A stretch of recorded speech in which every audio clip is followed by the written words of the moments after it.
Hello Ravens, I'm Drew Higgins alongside Libby Zook, and welcome to this year's first ONW Now. Today we have a lot in store for you guys, including a special look at the start of college football season, plus there's a new sport climbing the popularity charts. We'll show you why. And after a year off, our school's favorite segment is back, Word from the Stands, and a special story in remembrance of 9/11. Let's get into it.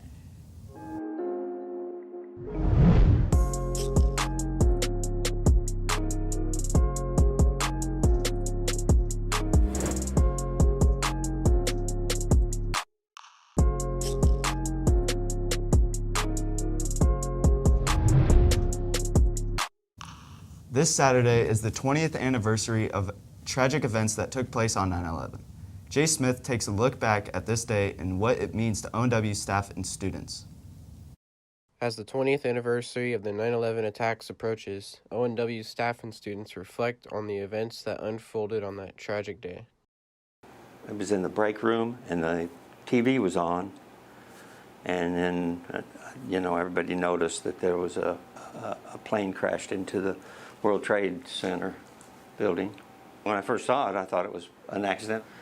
The thing that really got you going was when the buildings collapsed. Oh my God! Oh my God! So I had just woken up and I was at home. I was homeschooling at the time, and we had just gotten a call from a friend to turn on the news and saw everything unfold. Shock, sadness, anger, a certain sense of vulnerability that no matter how safe we think we are, there's always something that's going to challenge that belief. I think it was a really horrible event that could still affects us today and what we do. It claimed 2,000 lives, and it was pretty traumatic, and it kind of changed the way we go about everything in the airport, and it kind of changed the the world, US. For ONW Now, this has been Nathan Langseth. Now back to the desk. The anniversary of 9/11 is recognized as a National Day of Service and Remembrance to honor victims. Make sure to look for opportunities to serve others this week to keep this day and its victims in remembrance. Hey students, looking for a new hobby? We suggest trying indoor rock climbing. Climbing is on the rise and it's all the rave. Let's take it over to Cece Koparanyan for a story on this new sport. If you tuned into the Olympics this year, you may have noticed that climbing made its Summer Games debut. Climbing has been around for years, but it is just now becoming a popular sport and hobby to get into. I have been climbing for 4 years. I have been rock climbing since July 30th.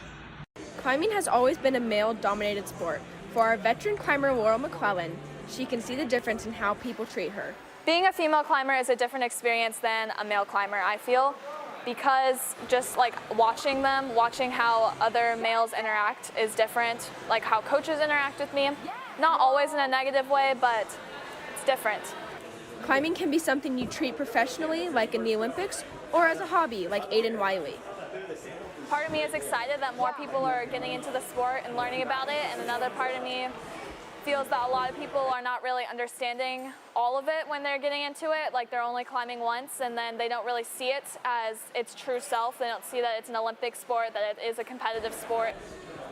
Warming up is a big part of your climbing session to keep your fingers and body safe. We warm up, and then we do a warm-up climbing usually with different skills, whether that be perfect climbing or conditioning, strength skills. Laurel McClellan has been climbing on a competitive team for 2 years, while Aiden Wiley has been climbing on his own. These are his thoughts on climbing and training as an individual. Climbing by myself lets me think through my head and figure it out, versus if I climb with other people, I can see how they approach different routes and how they do it. For you. Training for me is I just go and I do the same one until I'm either frustrated with myself or I have to do an easier one, or I just keep doing it until my hands are killing me. With the sport becoming popular, there are a few different emotions surrounding it.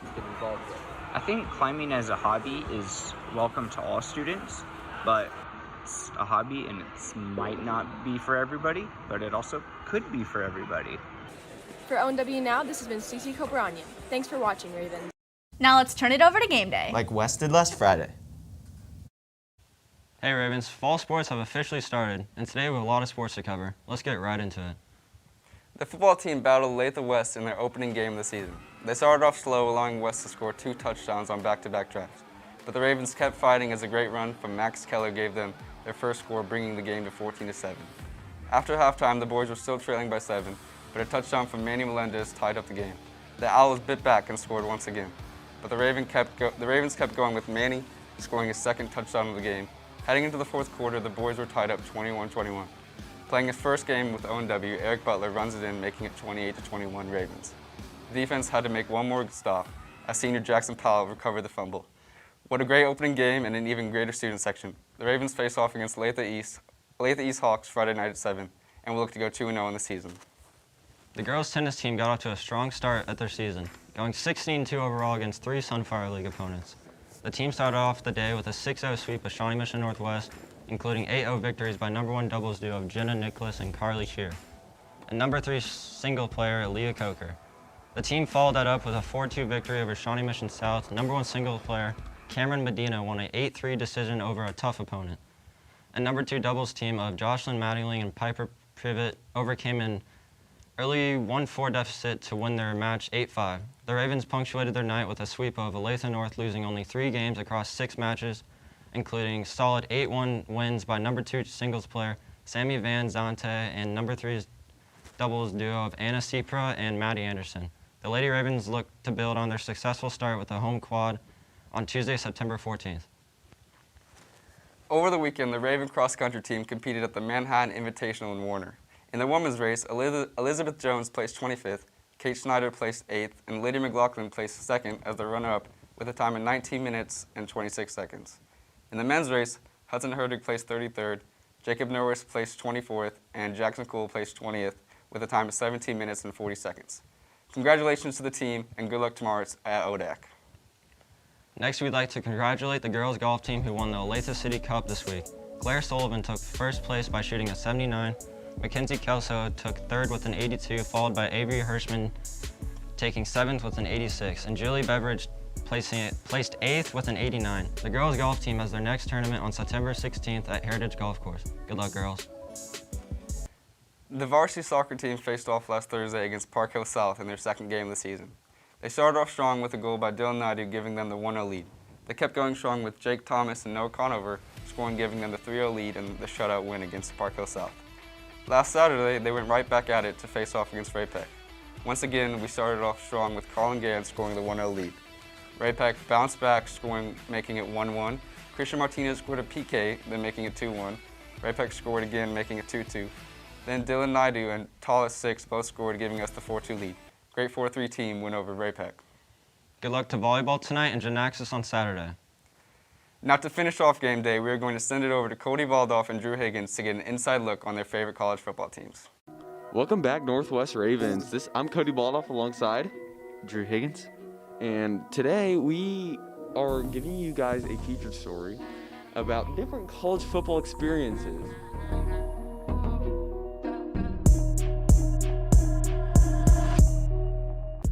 I went to the Nebraska-Fordham game, and my boy Drew Higgins. I went to the K-State Stanford game. The score of the game was 52-7. The spread of the game was 42.5 before the game, and Nebraska did cover. The spread was 3 favoring K-State, and K-State won the game 24-7. So we're gonna do a little trivia to spice up the video a little bit. Drew, Darren Sproles, he went to Olathe North. You should know this. He wore number 43 and he went to K-State. What was his nickname? Smalls. All right, Cody, when did Nebraska join the Big Ten? Nebraska joined the Big Ten in 2007. 2011. So for this question, we're going to switch to take a sip of the syrup. Who knows how old that is? So, Cody, when was the last time Nebraska won a national championship? 1997. Correct. When did Bill Snyder become head coach for the K-State Wildcats? Which time? The first time. The first time.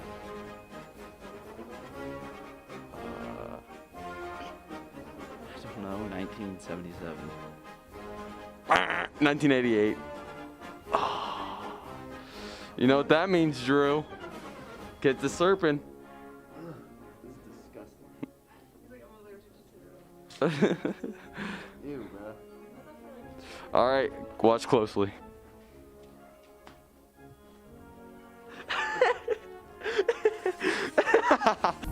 All right, that's going to wrap it up for the college football experience from Cody and I. All right, Ravens, we'll see you guys next week. Pound it. To finish off the show, we're going to send it to Libby for a little twist on Word from the Halls.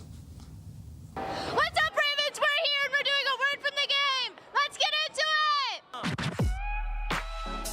All right, guys. Who do you think's gonna win tonight? ONW!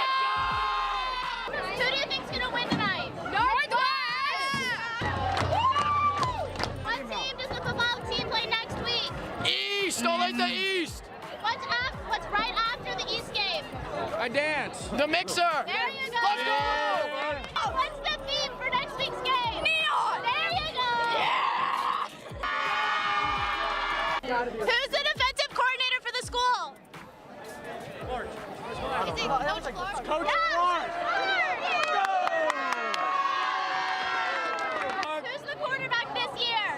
I know. Who is it? Ryan Kawaka. There you go. What's the boys' football record this last season? Not good. Not good. Not good. What was the boys' football record last season? No idea. First guess. Freshman vibes. 7 games. I was like 2-7. All right. What was the boys' football record last season? 3-5. 3-5. 3-4. 3-4. How many points are in a touchdown? 6. Okay, how many points are in a touchdown? 7. 6. 7 with the extra point. And then how many points are in a touchdown? 7. 6. How long is each quarter in a high school football game? 12 minutes. 12 minutes. 12. Okay, my last question. How long is each quarter in a high school football game? 15 minutes. How long is a high school quarter in football? 12 minutes. There you go. ONW! That's it for today, Ravens. Make sure to check out our website, theravendaily.com, and our Instagram, YouTube, Snapchat, and TikTok at ONW Raven Daily for more news and sports information. This has been Libby Zook and Drew Higgins. Thanks for tuning in and have a great day, Ravens.